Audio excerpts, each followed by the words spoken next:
안녕하세요. 헐크입니다.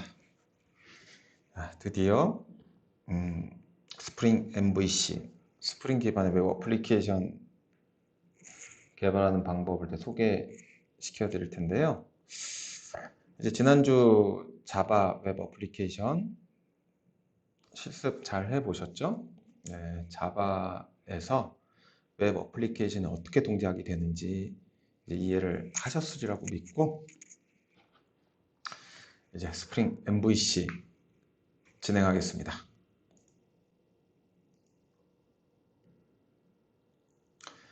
자, 스프링 MVC는 스프링 기반으로 웹 어플리케이션 개발을 어떻게 할 것이냐에 대한 걸 이야기 드릴 건데요. 자, MVC에 대한 개념부터 먼저 좀 잡아야 되겠죠. 이거 통과하고, 네.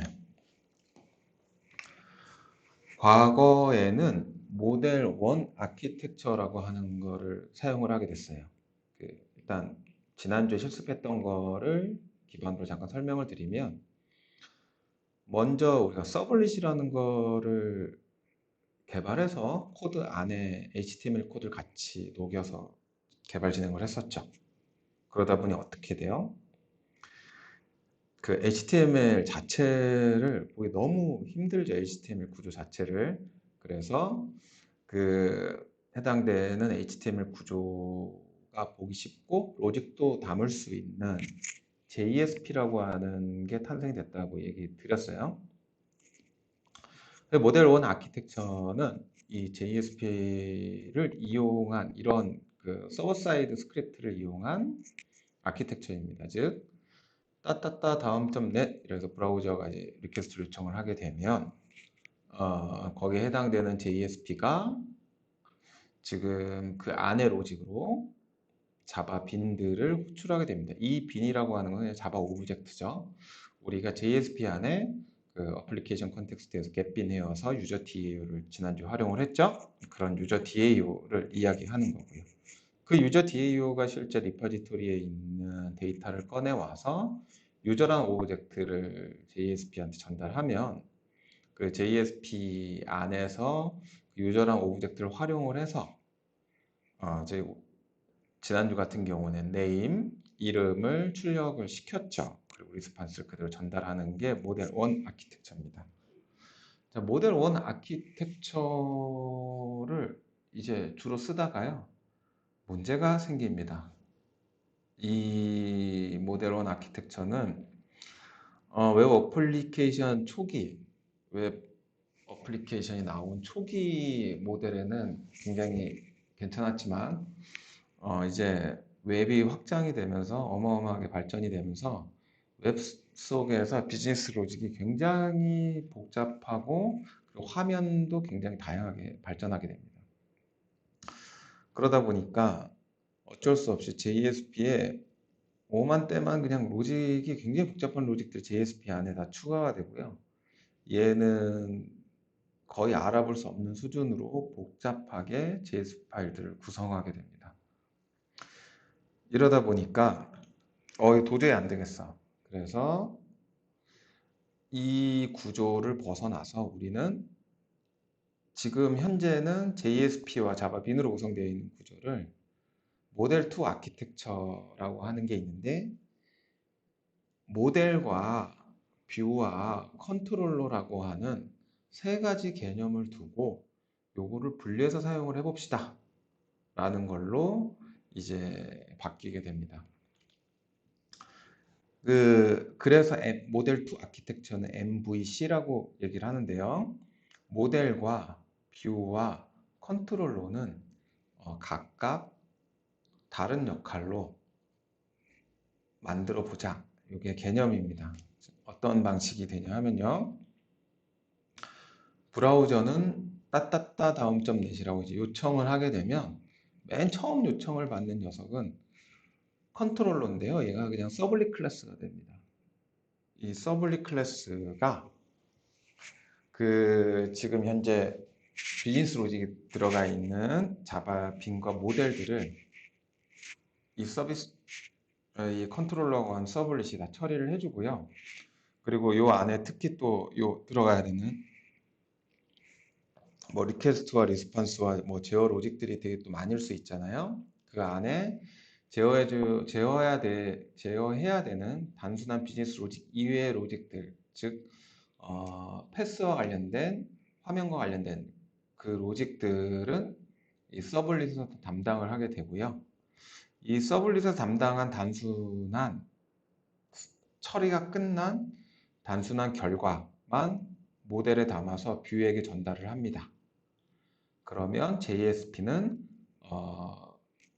이 서블릿이 전달한 모델 오브젝트에 있는 데이터만 꺼내서 화면에 표현해줘서 브라우저로 전송해주는 이런 구조가 이제 모델 투 아키텍처, MVC 아키텍처라고 얘기를 하게 되는데요. 지난주에 실습했던 예를 들어보면은 어플리케이션 컨텍스트에서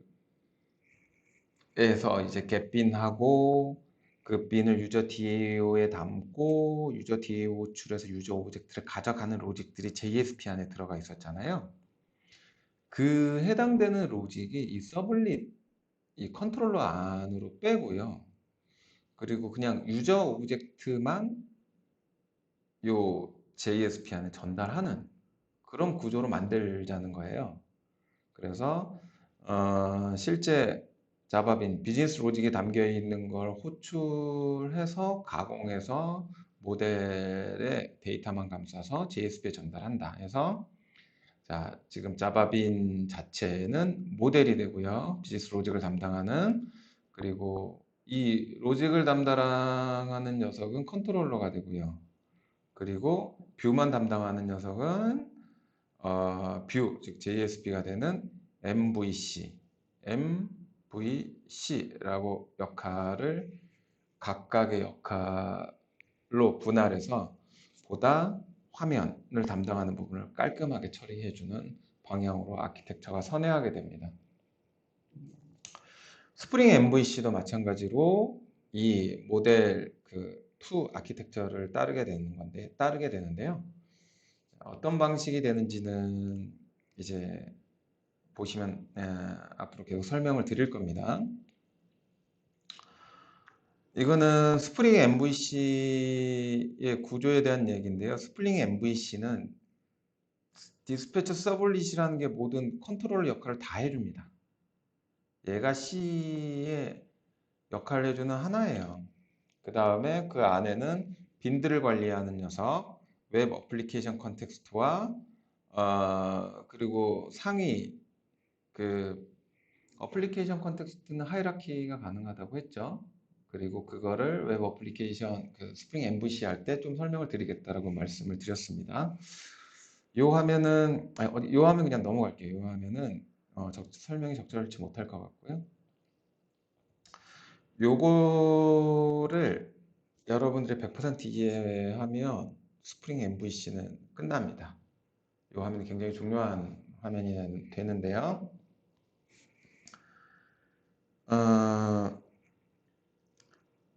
클라이언트에서 브라우저에서 따따따 다음점 넷이라는 걸 요청을 하게 됩니다. 그러면 스프링에서는 컨트롤러에 해당이 되는 디스패처 서블릿, MVC의 컨트롤러에 해당이 되는 디스패처 서블릿이 이 요청을 모두 다 받게 됩니다. 이 요청을 모두 다 받게 되면 이 디스패처 서블릿이 모든 요청을 받았기 때문에 특정 패스는 어떻게 실행해야 될지에 대한 부분들은 디스패처 서블릿이 핸들러 매핑이라는 것을 통해서 컨트롤러, 즉 그 특정 URL 패스에 해당이 되는 것을 실행하는 왜 그 자바 웹 어플리케이션 같은 경우에는 서블릿이 실행을 했죠. 서블릿과 같은 그런 역할을 해주는 핸들러 어댑터라고 하는 규약에 맞는 컨트롤러를 매핑해 줍니다. 이 핸들러 매핑이. 그리고 이 매핑되어서 비즈니스 로직을 잘 수행한 다음에 모델로 잘 감싼 이 녀석을 뷰 리졸버라는 녀석이 물리적인 그 JSP 파일이나 그 템플릿 엔진을 통한 그런 화면에 표현해주는 그 파일과 데이터 매핑을 해주는 역할을 해줍니다. 뷰 리졸버가. 그리고 나서 맵핑된 결과가 이렇게 화면에 뿌려주게 됩니다. 제가 이렇게 설명을 드렸는데도 설명을 했는데도 어, 그러니까 여러분들은 지금 무슨 소리 하는지 아무것도 모르시겠죠? 예, 제가 설명을 하면서도 지금 뭔 소리 하는지 잘 모를 정도로 되게 복잡하게 좀 설명을 드렸는데요. 음, 이거는 제가 예제를 하나 보여드리고 다시 이 설명으로 오게 되면 그때는 어느 정도 조금은 이해하실 수 있을 것 같고 이제 앞으로 계속 많은 실습을 할 건데 그 실습이 다 끝나야 아 이렇구나 라고 하는 부분에 대해서 이 그림에 대해서 100% 이해를 할 수 있을 거라고 생각이 됩니다. 그러면 일단 이런 라이프 사이클을 가진다. 모르셔도 됩니다, 아직은. 그냥 용어만 외워두세요. 디스패처 서블릿이라는 걸 통해서 핸들러 매핑이 특정 URL을 매핑해준다. 그리고 그 URL을 매핑해주는 컨트롤러가 있고, 컨트롤러가 뭔가 수행을 해주고, 뷰 리졸버가 화면에 그려주는 템플릿에 매핑을 해서 화면을 그려준다. 디스패처 서블릿, 핸들러 매핑, 컨트롤러, 핸들러 어댑터, 뷰 리졸버, 화면. 용어만 안 까먹게 지금 그냥 머릿속에 담고 계세요. 자, 그러면 실습을 진행을 할 건데요. 근데 요번에는 환경 설정하는 부분이 굉장히 많습니다. 요거 하나라도 놓치면 이제 여러분들 실습하다가 잘 동작이 안 되는 수가 있어요. 대부분 지금까지 계속 강의해 오면서 이번 실습하면서 가장 질문이 많았던 것도 이번 실습이고요. 한번 하나하나 놓치지 않고 잘 따라 해 주셔야 그 다음 실습 계속 넘어갈 수 있어요. 자, 그럼 실습 한번 해보겠습니다.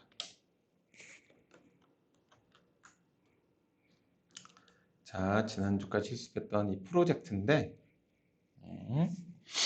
여기에서 우리는 이제 스프링 MVC를 사용할 거기 때문에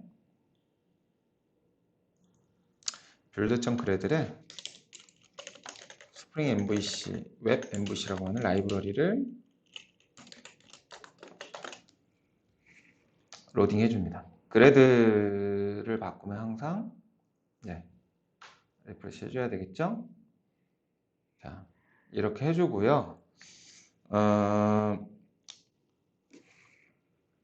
이렇게 로딩이 다 끝나면 저는 웹 app 밑에 웹 inf 밑에 파일 2개를 일단 미리 로딩을 해놨습니다. 미리 이제 카피를 해놨는데요. 이 파일 2개를 잠깐 설명을 드리면 루트 컨텍스트 요거는 거의 사용하지 않을 건데 지금 컨텍스트의 하이라키를 보여주기 위해서 그냥 갖다 놓은 거예요. 이 루트 컨텍스트라고 하는 부분이 있고 그리고 초반에는 저희가 XML 컴피그 기반의 웹 어플리케이션 컨텍스트를 사용을 할 겁니다. 요 파일은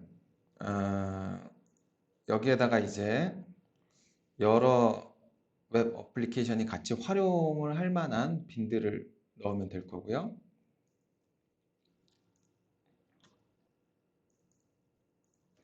그리고 디스패처 서블릿이라고 하는 디스패처 서블릿.xml이라고 하는 얘도 똑같이 그 빈을 관리해주는 XML 기반의 스프링 어플리케이션 컨텍스트 정의해주는 부분이죠.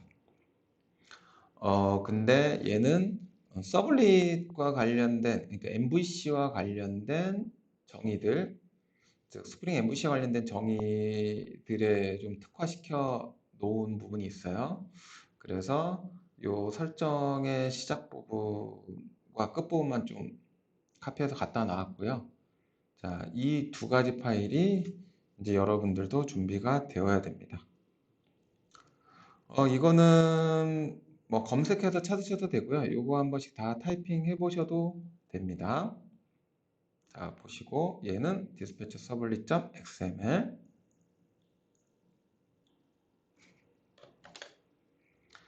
얘는 root context.xml. 이렇게 두 파일을 갖다 놨고요. 이제 web.xml을 정의를 할 겁니다.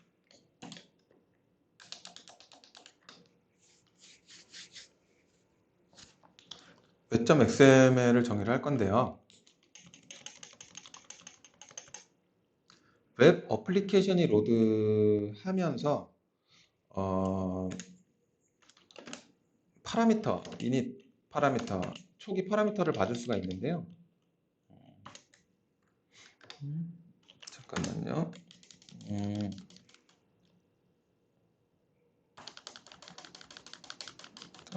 정의가 왜 안 나오지?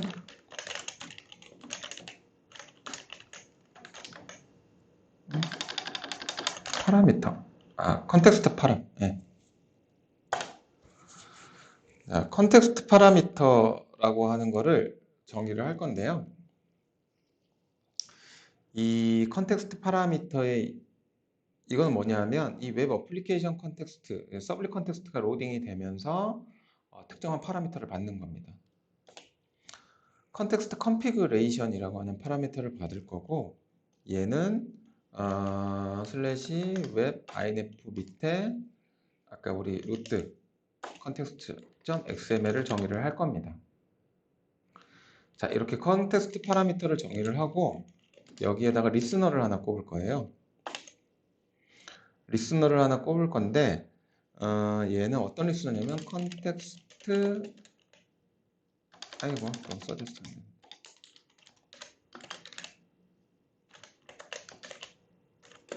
로더 리스너라고 스프링이 제공하는 리스너를 하나 꼽을 겁니다. 자, 이렇게 되면 요 컨텍스트 로더 리스너는 지금 우리가 그 서블릿 컨텍스트 리스너에 대해 배웠죠. 얘가 서블릿 컨텍스트 리스너를 구현한 녀석 중에 하나예요.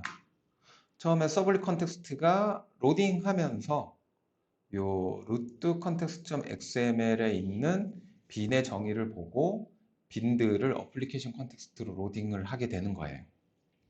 자, 이게 바로 이 서블릿 엔진, 그러니까 이 하나의 서블릿 컨텍스트 안에 가장 상위 루트가 되는 그 빈 관리되는 어플리케이션 컨텍스트가 될 거고요. 그 다음에 서블릿을 이제 유저 서블릿 쓰지 않고 뭘 쓸 거냐면 디스패처 서블릿 쓸 건데요. 요 디스패처 서블릿 클래스는 스프링에서 제공하는 디스패처 서블릿이라고 하는 걸 쓸 거예요. 그리고 이 녀석은 디스패처 서블릿 URL 패턴은 root라고 되어 있습니다. 자, 지금 지난주에 설명을 못 드렸는데 이거와 완전 다릅니다. 슬래시 유저라고 하는 거는 패스가 슬래시 유저만 들어왔을 때만 이 서블릿을 수행하는 건데 이렇게 루트라고 하게 되면 이건 뭐냐면 이 서블릿의 기본 서블릿, 즉 모든 패스의 기본 서블릿이 이 디스패처 서블릿을 바라보게 돼요. 그러니까 슬래시 유저 슬래시 유저의 어쩌고 저쩌고 이런 것들도 루트라고 하는 패턴을 선언을 하게 되면 모두 디스패처 서블릿을 바라보게 됩니다. 근데 다만 이거랑 똑같은 거 아니에요? 라고 이야기하실 수 있는데요. 요 아스타는 이렇게 모든 JSP라든가 이런 아스타 유형 이러면 모든 파일을 얘기하는 거겠죠. 이 아스타로 선언하게 되면 지금 루트로 선언한 것보다도 훨씬 더 광범위하게 모든 녀석은 바로 이 디스패치 서블릿을 태우게 되는데요. 간혹 톰캣 엔진에서 정의된 예를 들면 이미지 파일이라든가 다른 파일은 그쪽 안에서 여러 가지 요청에 의해서 그 이미지 파일 로딩, JPG라든가 이런 걸 로딩해야 되는 경우가 생기거든요. 그때 아스타 파일을 쓰게 여기 아스타 파일을 쓰게 되면 걔도 또한 디스패처 서블릿을 사용하게 되는데 이 루트를 쓰게 되면 기본적으로 서블릿이 필요한 녀석 패스만 이 디스패처 서블릿을 활용하게 됩니다. 그래서 루트로 하는 게 더 훨씬 현명한 방법이고요. 그 다음에 여기에다가 이거 서블릿 매핑이고 여기에다가 이닛 파라미터를 컨텍스트 컨피그레이션이란 이름으로 하나를 정의를 할 겁니다. 웹 inf의 디스패처 서블릿.xml을 정의를 하게 되면 이 디스패처 서블릿이 처음에 서블릿이 이닛이 될 때 로딩을 할 때 여기에 있는 여러 가지 MVC와 관련된 정의들, 빈과 관련된 정의들을 로딩을 하게 되는 거예요. 근데 서블릿은 첫 요청할 때 이닛이 된다 그랬죠? 근데 얘는 서버가 그러니까 서블릿 컨텍스트가 로딩이 되면서 처음에 로딩이 되면서 지금 현재 있는 빈들이나 이런 것들을 로딩을 해야 정상적으로 동작이 가능하겠죠. 그래서 첫 요청에 로딩이 되는 게 아니고 여기에서 로드 온 스타터 처음부터 로딩해라. 근데 이제 서블릿이 여러 개 이런 로드 온 스타트업에 대한 서블릿이 여러 개 있을 수 있겠죠. 서블릿 컨텍스트가 로딩이 되면서 처음부터 로딩해라. 대신에 이 서블릿은 첫 번째 우선순위가 1번으로 로딩해라. 이런 얘기입니다. 그러면 이 디스패처 서블릿도 어플리케이션 컨텍스트이고요. 루트 컨텍스트도 어플리케이션 컨텍스트예요. 근데 이 서블릿 안에는 이런 디스패처 서블릿이 여러 개 있을 수 있겠죠. 그리고 각각 디스패처 서블릿이 가지고 있는 이것들도 여러 개 있을 수 있어요. 그러면 하나의 어플리케이션에 여러 개의 패스 기반으로 디스패처 서블릿이 관리되어 있고 그들마다 어플리케이션 컨텍스트가 다를 수가 있잖아요. 그때 이제 하이라키로 공통으로 사용되는 부분은 루트 컨텍스트.xml에 정의를 하고 얘네들의 디펜던트한 애들은 여기 디스패처 서블릿.xml에 정의를 하고 이렇게 되면 각각 공동으로 사용할 수 있는 걸 활용할 수 있는 하이라키 구조화된 어플리케이션 컨텍스트 구조를 보실 수가 있는 거예요. 근데 얘는 거의 사용하지 않습니다. 대부분의 그 웹 어플리케이션은 단독으로 존재하기 때문에 특히나 요즘같이 마이크로 서비스 시대에서는 거의 활용하지 않고요. 이제 단일한 디스패치 서블릿 기반의 그 웹 어플리케이션 컨텍스트만 주로 활용하게 되는데 이런 하이라키를 가질 수 있다는 예를 보여드린 거고요. 그래서 우리는 주로 이제 디스패처 서블릿 안에 여러 빈들들을 정의하고 서블릿 정의들을 가져가게 될 겁니다. 자, 이렇게 하게 되면 우리가 지금 정의하고 있는 자, 이제 웹 어플리케이션 스프링 MVC 웹 어플리케이션에 대한 기본 정의 구성 과정 어느 정도 끝이 났는데요. 자, 그렇게 되면 여기에서 이 부분까지 끝이 난 겁니다. 자, 패턴이 루트죠. 루트는 모든 서블릿의 기본이 되어 있고 모든 패스가 다 요청이 된다 그랬죠. 얘가 컨트롤러인데요. 실제 MVC 패턴의 컨트롤러인데요. 스프링의 컨트롤러는 좀 다른 개념입니다. 얘는 MVC 패턴의 컨트롤러인데요. 무조건 이 녀석이 모든 요청을 다 받아내요. 이 서블릿 하나가. 그래서 따따따 다음 점 넷이라고 하는 요청이 있으면은 먼저 어떻게 됩니까? 자바 웹 어플리케이션은 웹접 XML 먼저 뒤지게 되겠죠. 저 패스에 대해서 실행할 수 있는 서블릿이 있어? 그럼 이제 이 서블릿 안에 이 웹접 XML 안에 들어가 봅니다. 근데 저 패스에 대해서 모든 패스니까 수행돼야 될 서블릿이 있어. 그거는 바로 디스패처 서블릿이 될 거고 이 디스패처 서블릿은 디스패처 서블릿.xml에 있는 여러 가지 환경을 로딩해서 MVC를 수행할 거예요. 그러면 디스패처 서블릿에다가 뭔가를 정의를 하겠죠. 정의를 할 건데 여기에서 저는 먼저 이 디스패처 서블릿이 수행을 해야 되는 스프링의 개념의 컨트롤러, MVC 개념의 컨트롤러는 제가 디스패처 서블릿이라고 그랬어요. 그 스프링 MVC의 스프링의 컨트롤러를 하나 만들겠습니다. 자, 여기에다가 단순한 심플 컨트롤러 하나 만들어 볼게요.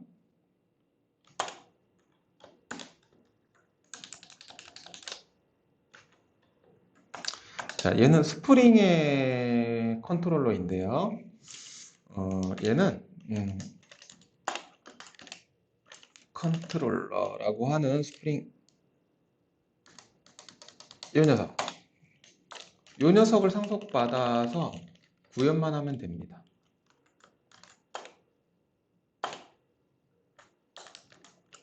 이렇게 얘 인터페이스군요. 임플리먼트 이 녀석을 구현만 하면은 스프링의 컨트롤러 역할을 다 수행하는 건데요. 이 컨트롤러는 뭐냐면 실제 비즈니스 로직을 연결해주는 담당을 해줍니다. 즉 얘는 여기에 해당이 되는 녀석이에요. 요거에 대한 구현이 해당이 되는 건데요. 얘는 우리 MVC 패턴에서의 컨트롤러 역할로 보면 되는데 제가 이제 MVC 패턴의 컨트롤러는 디스패처 서블릿이라고 말씀을 드린 이유는 자바 웹 어플리케이션에서의 MVC는 그 컨트롤러가 서블릿이거든요. 그래서 그런 의미로서의 컨트롤러는 디스패처 서블릿이다 라고 하는 거고요. 그 스프링에서 실제 비즈니스 로직을 리퀘스트와 리스폰스 기반으로 잘 처리한 다음에 그 뷰 쪽에다가 잘 데이터를 넘겨주는 로직이 담겨져 있는 곳, 여기가 이제 스프링의 컨트롤러인데 이 컨트롤러를 한번 개발을 해보도록 할게요. 우리가 앞에서 했던 유저 오브젝트에 유저 네임 받아왔잖아요. 이걸 한번 개발해 보겠습니다. 먼저 그러면 유저 DAO라는 게 필요하죠. 그리고 얘는 생명력을 디펜던시 인젝션에 의해서 받아야 되는 부분이 필요합니다. 얘도 컨스트럭터 인젝션을 활용을 할 건데요. 여기에 require argument constructor라고 이제 롬복에서 활용하는 거예요. 롬복에서 사용하는 롬복의 좋은 유틸 중에 하나인데요. 이 required argument constructor를 정의를 하면 파이널로 정의된 오브젝트에 대해서는 파이널로 정의된 오브젝트에 대해서만 생성자를 만들어줘요. 지금은 이제 유저 DAO 하나밖에 없죠. 파이널이. 그러면 심플 컨트롤러 괄호 열고 유저 DAO를 받는 생성자 하나만 만들어주게 됩니다. 파이널로 정의된 것만 만들어줘요. 그래서 예전에 그 또 하나는 생성자였을 때 생성자가 있으면 파라미터를 맞는 생성자가 있으면 얘는 자동적으로 디펜던시 인젝션이 된다고 하는 걸 예전에 배웠어요. 그쵸? 근데 그때 좀 헷갈렸던 거는 저는 반드시 파이널로 되어 있는 것만이 규칙인 줄 알았는데 무조건 그런 거 상관없이 그 생성자 기반으로 되어 있는 거는 디펜던시 인젝션이 된다고 이야기를 했어요. 요거 때문에 아마 헷갈렸나 싶습니다. 요 required argument constructor는 뭐라고? 요 user DAO를 파라미터로 받는 생성자를 하나 만들어주는 역할, 파이널로 된 그게 이거고요. 유저 DAO로 파라미터로 받은 생성자가 자동으로 만들어졌으니 얘는 자동으로 디펜던시 인젝션, 스프링의 디펜던시 인젝션을 해줄 거예요. 그럼 유저 DAO는 뭐예요? 생명력을 갖고 있는 거가 되겠죠. 여기에서 유저는 user dau.get 파라미터 1. 요거를 우리 이 리퀘스트에서 URL 파라미터로 정의한 거를 한번 받아내 봅시다. 리퀘스트.get 파라미터. 여기에다가 파라미터 이름 id를 이렇게 id 이렇게 정의를 하고요. 얘는 스트링이 될 거니까 integer.value로 유저를 받아낼 겁니다. 그리고 모델 앤 뷰가 있는데요. 이 모델 앤 뷰에서 new 모델 앤 뷰를 선언을 하고, 그리고 모델 앤 뷰에다가 add object user, 이름은 user, object는 user, 이렇게 하고 모델 앤 뷰를 리턴합니다. 자, 이 모델 앤 뷰가 뭐냐 하면요, 스프링에서 제공하는 기본적으로 모델을 담는 그릇이에요. 즉 JSP에다가 그 뷰에다가 뭔가 데이터를 전달해야 되잖아요. 그 전달해야 되는 이 모델을 담는 그릇이기도 하고, 그 다음에 또 뷰를 정의하는 그릇이기도 해요. 그래서 모델 앤 뷰인데요.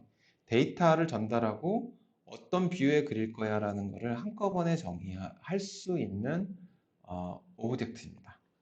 근데 지금은 저희는 이제 데이터를 전달하는 부분만 지금 활용하고 있죠. 예. 그래서 유저라고 하는 유저 오브젝트를 여기 전달을 했습니다. 자, 이렇게 컨트롤러를 만들었으면 얘는 아직은 스프링이 관리하는 빈이 아니에요. 그래서 얘를 빈으로 만들어 주는데요. 이제 디스패처 서블릿에서 빈으로 정의를 해줄 겁니다. 그래. 먼저 우리가 지금 유저 DAO 같은 경우는 어노테이션 기반으로 빈을 정의를 했잖아요. 그래서 그 어노테이션 기반으로 빈을 정의한 거를 읽어야 되기 때문에 여기서 컨텍스트 컴포넌트 스캔이라는 걸 통해서 우리가 어노테이션 기반으로 빈을 정의하는 거를 읽어옵니다.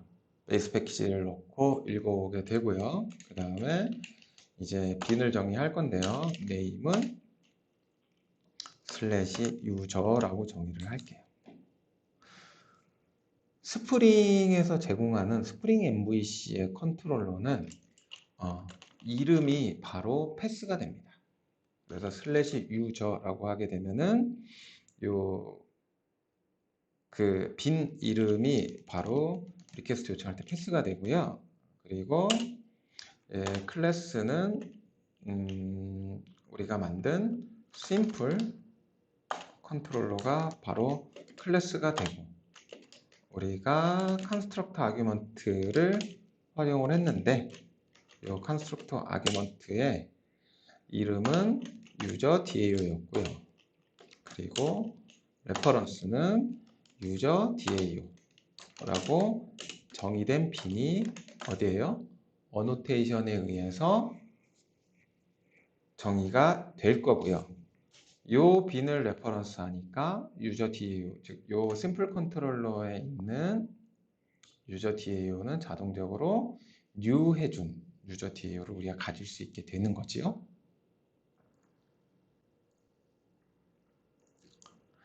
자, 이렇게 심플 컨트롤러를 정의를 했는데 그게 여기까지가 정의가 된 겁니다. 자, 그 다음에 리졸버라고 하는 걸 하나 정의를 할 건데요. 얘는 일단 잘 모르셔도 한번 쭉 따라가 보세요. 예, 이름은 뷰 리졸버라는 아무런 이름 적어주고요. 클래스는 인터널 리소스 뷰 리졸버라고 하는 클래스를 빈으로 정의를 할 거예요. 스프링 MVC에서 제공하는. 자, 이 녀석이 어떤 녀석인고 하면 이 녀석의 프로퍼티를 정의할 건데요. 프로퍼티 중에서 프리픽스 하나랑 서피스를 정의할 거예요. 프리픽스는 value는 웹 inf 밑에 views라고 하는 걸로 정의를 할 거고요. 또 프로퍼티 하나를 정의를 할 건데요. 얘는 suffix라고 하는 걸 정의를 할 건데 얘는 .jsp라고 하나를 정의를 할 겁니다.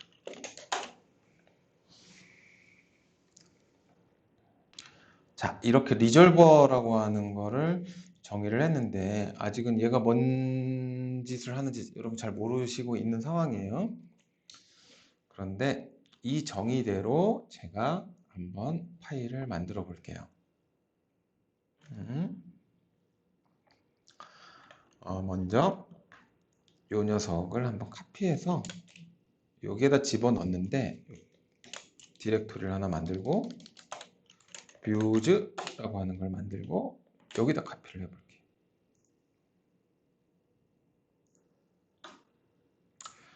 자, 여기다 카피를 했는데 로직은 이제 필요가 없습니다.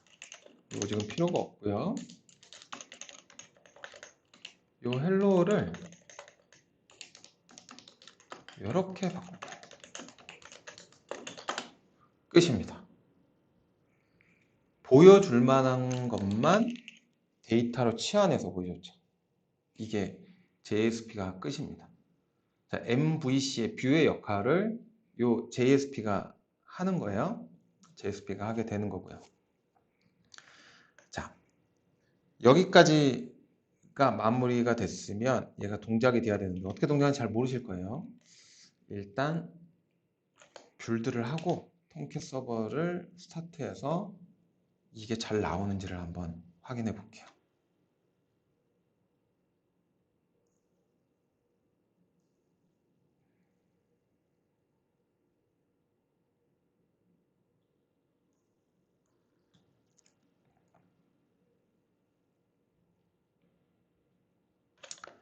자, 이 상황에서 우리는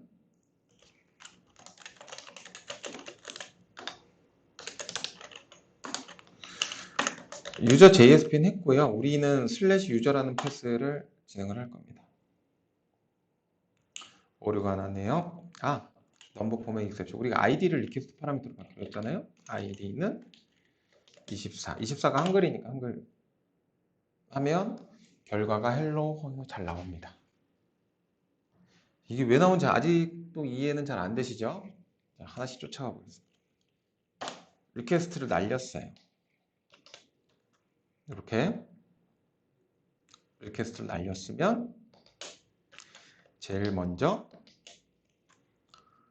자바 웹 어플리케이션이니까 웹 inf 밑에 web.xml에 네가 날린 서블릿이 있어? 있어. 요거는 모든 요청을 다 받아들일 수 있는 막강한 패스야. 근데 그 서블릿은 바로 디스패처 서블릿이야. 근데 디스패처 서블릿은 뭐냐면 디스패처 서블릿.xml에 정의된 빈들을 기반으로 해서 스프링 MVC 서비스를 할 거야. 그래? 그러면 디스패처 서블릿의 정의를 한번 봅시다. 봤는데 빈이 하나 들어가 있어. 빈이 하나 들어가 있는데 얘가 슬래시 유저야.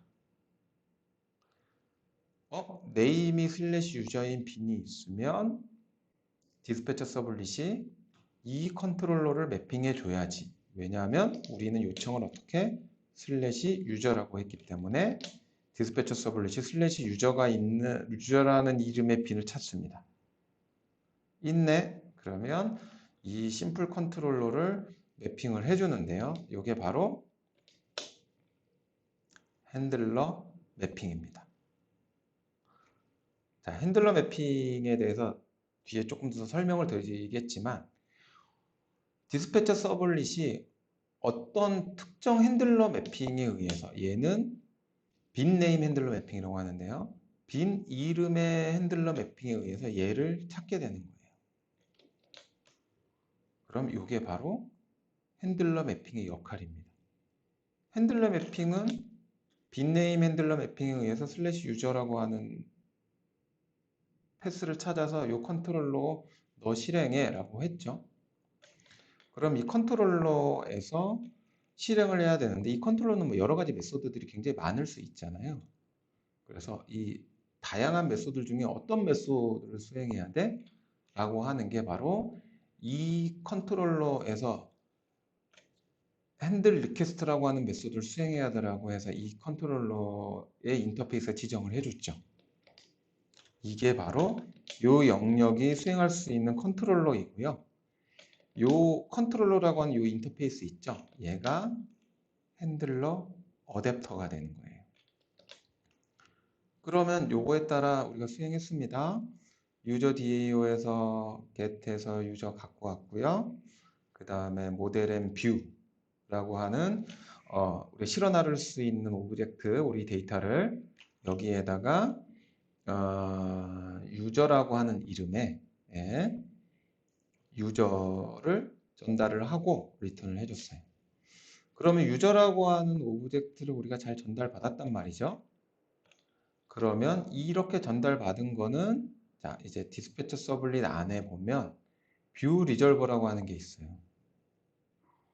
너희 슬래시 유저라고 하는 이름으로 호출을 했잖아? 그치? 그러면 컨트롤러를 수행하고 난 어떤 결과 오브젝트를 어디다 전달할 거냐면 슬래시 웹 다시 inf 슬래시 뷰주 슬래시 밑에 너희 이름 뭐야? 유저.jsp에 전달해줘 라고 하는 해석을 해줘요. 그러니까 뷰로 되어 있는 템플릿 엔진, 템플릿이 있을 건데 지금 같은 경우 우리는 JSP 쓰잖아요.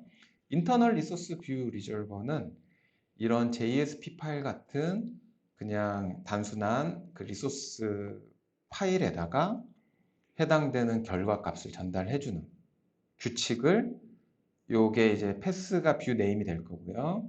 요 뷰 패스, 이 패스에 대한 그 뷰 네임에 해당이 되는 JSP를 전달을 해줍니다. 예, 이렇게 전달을 해주는데 여기에서 뷰 네임 이 보니까 웹 inf 밑에 뷰주 밑에 user.jsp 여기요. user.jsp 요걸로 호출을 했더니 얘가 뭐예요? 요 페이지를 클릭고 헬로에다가 이름은 오브젝트에 전달된 이름 유저라는 오브젝트 전달했죠. 이름으로 어디에 여기에 보면 요 유저라는 오브젝트 이름 전달했죠. 자, 그 유저라는 오브젝트의 네임이래. 그러면 유저라는 오브젝트 네임을 뿌려줘야 되잖아요. 요걸 이제 리스판스를 전달해 주는 게 요 뷰 리졸버에 의해서 뭘 찾았어요?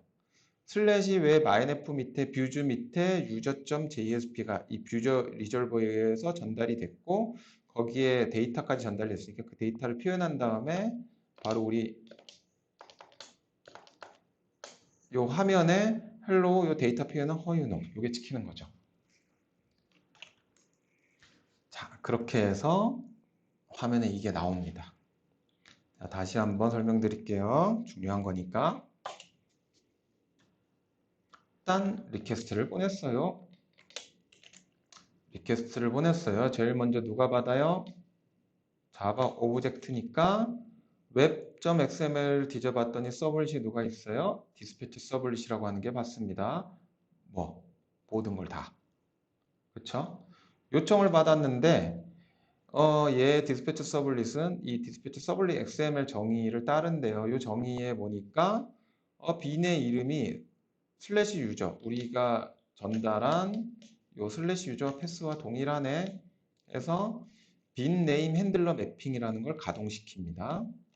디스패처 서블릿 봐서 핸들러 매핑 중에서 어떤 핸들러 매핑 쓸 거야? 빈 네임 핸들러 매핑 하나 있는데 걔를 통해서 가동해서 이 빈 네임을 찾아서 하나의 컨트롤러를 찾을 수 있게 됩니다. 그래서 심플 컨트롤러가 수행이 되는데 이제 여기 컨트롤러까지 왔어요. 수행이 되는데 어떤 메소드를 수행해야 돼?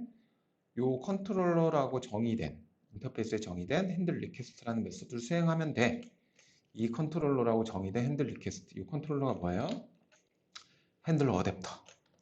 그래서 이 핸들 리퀘스트가 수행이 되는데 다 모든 걸 수행한 다음에 유저라고 하는 오브젝트를 모델 앤 뷰라는 걸 잘 담았어요. 잘 담았으면 이제 화면을 그려야 되잖아요. 이걸 잘 전달해야 되죠. 이 전달하는 녀석이 누구다? 어디 갔어요? 뷰 리졸버다. 뷰 리졸버는 특정 인터널 리소스 뷰 리졸버라는 걸 쓸 건데 얘는 뭐야? 특정 리소스에 데이터를 전달하는 역할을 해준다. 웹 INF 밑에 뷰즈 밑에 뭐뭐.jsp user.jsp로 전달을 해줘서 user.jsp로 들어가 봤더니 이 헬로우를 이렇게 찍어라. 객체 전달된 오브젝트를 찍어라. 이게 뭐? 뷰 리졸버. 그리고 뷰 리졸버가 특정 리소스를 매핑해줘서 그 리소스가 실행이 돼서 우리의 화면은 이렇게 확인호라는 값이 전달이 될 거고 아이디를 바꾸면 또 다른 녀석이 전달이 될 겁니다. 자, 여기까지 여러분들 실습 진행해 주세요.